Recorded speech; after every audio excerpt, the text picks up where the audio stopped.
Hello. तो साहिब जी। सतसाई भगत जी। भगत जी आपसे एक बात पूछनी थी। बताइए। तो ये कि हमें ऐसा लग रहा है जैसे हमारा खंडित सा हो गया हो, घर में दाढ़ भीड़ सी हो गई थी इससे, तो कैसे करें? क्या हो गया वो खंडित सा? और तो यही कारोबार नहीं है और घर में दाढ़ भीड़ सी हो गई थी, उसमें हमें टेढ़ा दाढ़ा बोलना पड़ गया। बालक उन्होंने ले रखा, हमने नया बीवी ने ले रखा है और जरा सा खा पी अपने घर में जहाँ है। ये हैं? है बात। घर में खा पी के आ जावे है वे, हमने नया बीवी ने ले रखा। कौन आ जाते हैं खा पी के? लड़के। अच्छा अच्छा। गुस्सा नशी हो गई थी, तो कैसे करें अब, सुधार कैसे हो? तो गुस्सा आने से नामखंड थोड़ी होता है। अच्छा जी। अब गुस्सा आ गुस्सा गया आने तो से नहीं भगत होता? जी गुस्से पे तो कंट्रोल करो, उसमें नाम का क्या दोष है? अच्छा जी, ये पूछ रहा था। भाई वो तो हमारी कमजोरी और है ना, नाम का थोड़ी दोष है। नाम ने थोड़ी गुस्सा अच्छा जी। दिलाया या नाम ने कहा कि बेटा तू गुस्सा कर। अच्छा अच्छा। वो तो हमारी कमजोरी है, तो हमारी कमजोरी को हम ठीक करें परमेश्वर के ज्ञान आधार से, मालिक की भक्ति सुमरन आरती से हमारे अंदर थोड़ी शालीनता धैर्यता आ जानी चाहिए। हम किसी को अच्छा जी। संदेशा दे सकते हैं भगत जी, जबरदस्ती किसी का खाना पीना नहीं छुड़वा सकते। अगर फिर अच्छा भी जी। कोई नहीं छोड़ता है तो हम अपनी मर्यादा को बचाएं। लड़ने अच्छा झगड़ने जी। से थोड़ी ना कोई छोड़ देगा। अगर लगने झगड़ने से छोड़ना होता तो हाँ परमात्मा ज्ञान क्यों सुनाते? हमारे को आश्रम में बुला कर हमारे साथ में लड़ते झगड़ते? हाँ जी, यही पूछ रहा था तो भगत जी। उसका संस्कार जब मजबूती में आएगा तभी वो इन चीजों पर विचार कर पाएगा। बाकी आप संदेशा देते रहो कि भाई अच्छी चीज नहीं है, परमात्मा धरती पे आए हुए हैं, समय का फायदा उठाओ। अच्छा जी। बस अब बाकी वो जैसा नहीं मानता है तो आप भी उसकी मत मानो। ठीक है जी। भाई वो हमारी नहीं अब ये मानता है तो हम उसकी क्यों माने? हम तो उसके भले की तो कह रहे हैं।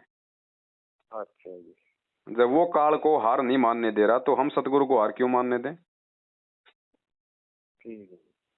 है ना? तो ऐसे गुस्सा वस्सा आने से कोई नामखंड नहीं होता है, बल्कि हमने गुस्से पे परमेश्वर के ज्ञान आधार से कंट्रोल करने की आवश्यकता है, धीरे धीरे मालिक से प्रार्थना करते हुए। अच्छा, और ये अब जैसे हमारा 4-5 महीने हो गए पूरे, तो हमारा दूसरा तो ये भी लेना जब परमात्मा बाहर आ जावे। हाँ जी, सतनाम। जब सतगुरुदेव जी जेल से बाहर आए तब उन्हीं के श्रीमुख कमल से लेना है, क्योंकि ये नाम अच्छा। देने के अधिकारी इस दुनिया में और कोई नहीं है पूज्य गुरुदेव जी के अलावा। अब जो ले अच्छा जी। लिया वो तो आपकी नादानी थी, कुछ आपकी नासमझी कह लो, हाँ लेकिन जी, कुछ आगे जब वो का पता नाम ही तो ना था। परमात्मा से ही लेना है। अच्छा जी। अच्छा, और एक जैसा हमारे अब लड़की की रिश्ते पिश्ते की बात है। रिश्ते पिश्ते करो। अगर गुरुजी की शरण में नहीं होते तब क्या रिश्ते नहीं करते? हाँ, करते जब भी तो मतलब सर, अब जरा ये तो है हमारे समाज यहाँ है में कि बात करो। अगर भाई देखो ऐसा है, सबसे पहले तो अगर कोई भगत संपर्क में है तो उनसे बात करो। अगर कोई भगत अच्छा संपर्क जी। में नहीं आ पा रहा है तो जगत वालों से संपर्क करो और उनको बता दो अपनी मर्यादा कि भैया हम इस प्रकार से, हम संत रामपाल जी भगवान के शिष्य हैं और हम ये रमैनी पद्धति है, इससे हम जो है ये विवाह करेंगे। ना कोई लेना ना कोई देना, ना पंडित ना बाराती ना भाती। अगर वो मानेगा अच्छा। और आपकी बेटी का संस्कार यदि परमेश्वर ने जगत में जोड़ रखा होगा तो जगत में ही होगा। घबराने की जरूरत थोड़ी है। जब वो परमेश्वर की बच्ची जगत में जाएगी और आप पहले ही सारी बातें उनसे क्लियर कर लोगे तो उस घर में भी तो भगवान की वाणी चलेगी, तभी तो उनके संस्कार बनेंगे। लड़की ने भी ना ले रखा हमारी। लड़की लड़की हो ये चाहे लड़का क्या हो, पढ़ जो भी लिख हो। के विरोध में है, ये ज्यादा सच बात हाँ तो नहीं कोई है। दिक्कत नहीं है, जगत भगत कहीं भी शादी करो, भाई मर्यादा प्रथम है। हाँ, हमें तो जी देखो, जब से हमने वहाँ की किताब वगैरह 5 महीने हुए हमें, हमें तो पहले ही उसमें पूरे ये मन को भाग रहे थे, इसलिए हम तो मियाँ बीवी दोनों ही इसमें ही है। और ना हटे चाहे हो जाए कुछ।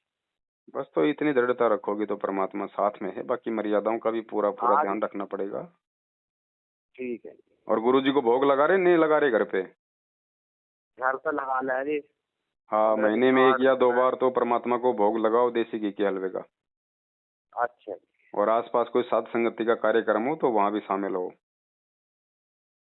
अच्छा, जैसे ये जो मेरठ में हो गए, इसमें जाना क्या उसमें? मेरठ में अब नहीं हो रहा है, 2 साल हो गई मुझे मेरठ छोड़े हुए। मेरठ में भी मर्यादाओं को तार तार कर दिया गया था। वहां भी लोग जो है परमात्मा को परमात्मा नहीं मान रहे थे। तो दास ने अच्छा मेरठ को छोड़ दिया। 2 साल हो गई भगत जी, मेरा मेरठ से कोई संबंध नहीं है। वहां यदि फिलहाल कोई सत्संग होता होगा तो वो भगत जी वो लोग कर रहे हैं, मेरा उसमें कोई रोल नहीं है। अच्छा जी। हाँ ठीक। ठीक है भगत जी। ठीक है। साथ साहेब। साहिल जी।